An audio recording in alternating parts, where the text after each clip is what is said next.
Hello student, good morning. आज हम बात करने वाले हैं क्वांटम मैकेनिक्स एंड स्पेक्ट्रोस्कोपी 2022 के पेपर की कि 2022 के पेपर में क्या क्या आने की संभावना है। तो हम यहाँ पर यूनिट नंबर फर्स्ट और यूनिट नंबर सेकंड की क्वेश्चन बता रहे हैं जो आपको परीक्षा में जहाँ तक पॉसिबल है आपको मिल जाएंगे।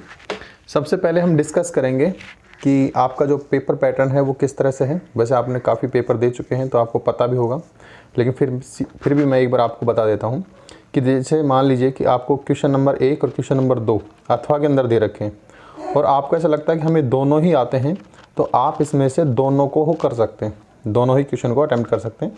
इसमें और जो वाले हैं दोनों, इसमें ऐसे कोई बाउंडेशन नहीं है कि आपको एक ही करना है और इसको छोड़ना है, नहीं। यदि आपको दोनों आते हैं तो दोनों आप कर सकते हैं। तो सबसे पहले हम बात करेंगे यूनिट नंबर फर्स्ट की। यूनिट नंबर फर्स्ट के अंदर आपको कौन कौन से क्वेश्चन मिलेंगे। तो यहाँ पर देखिए क्वेश्चन नंबर फर्स्ट में हमने लिखा है कि अनिश्चितता का सिद्धांत क्या है। अनिश्चितता का सिद्धांत क्या है? अनिश्चितता सिद्धांत प्रयुक्त कर हाइड्रोजन परमाणु के मूल स्तर की ऊर्जा की गणना कीजिए। वैसे इसके काफ़ी सारे एप्लीकेशन हैं, लेकिन जो हाइड्रोजन परमाणु की मूल ऊर्जा स्तर है, इसके जो क्वेश्चन है वो थोड़ा इंपॉर्टेंट है, इसलिए मैंने इसको लिखा है। दूसरा जो क्वेश्चन है वो है, यदि किसी धातु का कार्यफलन 1.10 इलेक्ट्रॉन वोल्ट है तो उस पर 3300 एंगस्ट्रॉम का तरंग दैर्ध्य का प्रकाश आपतित होता है, तो इसे निरोधी विभव की गणना कीजिए। ये मैंने क्वेश्चन प्रकाश विद्युत प्रभाव जो है उसमें से डाला, ठीक है, न्यूमेरिकल डाला है। अगला क्वेश्चन है कि एक हर्मिटी संकारक की आपको परिभाषा देनी है। हर्मिटी संकारक क्या होता है तथा सिद्ध कीजिए कि एक हर्मिटी संकारक के विभिन्न आइगन मान के संगत आइगन मान लांबिक होते हैं। इसमें दो प्रमेय होती हैं, एक वास्तविक वाली होती है कि मान जो हैं वो सारे कैसे हों, वास्तविक हों, और दूसरा है लांबिक है। तो ये दोनों भी आ सकती हैं और इसमें से एक आने की संभावना है, तो इसमें सबसे ज़्यादा आने की संभावना ये रहती है। और लास्ट क्वेश्चन है, एनफ्रेस्ट प्रमेय का कथन लिखिए तथा इसे सिद्ध कीजिए कि ये ऐसा होता है। इसमें भी दो प्रमेय हैं, जिसमें मैंने इसमें फर्स्ट वाली प्रमेय को डाला, ठीक है। तो मैंने यूनिट नंबर फर्स्ट के अंदर से 4 क्वेश्चन निकाले हैं, तो जहाँ तक संभावना है कि इन 4 क्वेश्चन में आपको एक क्वेश्चन आराम से मिल जाएगा। अब हम बात करेंगे यूनिट नंबर सेकंड की।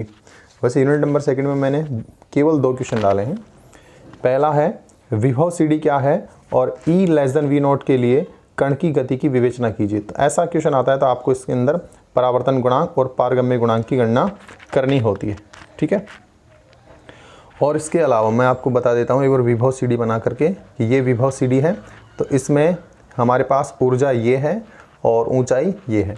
तो इस स्थिति के लिए आपको परावर्तन और पारगमन गुणांक निकालना है। अगला है विभव प्राचीर क्या है। विभव प्राचीर, विभव रोधिका जो हैं वो सारे एक जैसे हैं और इनको हम इस तरह से बना लेते हैं कि ये हमारे पास विभव प्राचीर या विभव रोधिका कहलाती है।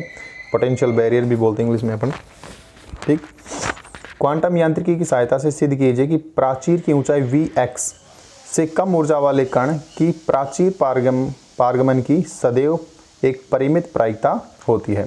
तो यहाँ पर जो कण है वो इस तरह से जा रहा है, तो आपको देखना है कि यहाँ पर जो पारगमन है या पारगमन जो गुणांक है उसकी वैल्यू आपको निकालनी और ये सिद्ध करना है कि ये जो वैल्यू है वो 0 नहीं होती।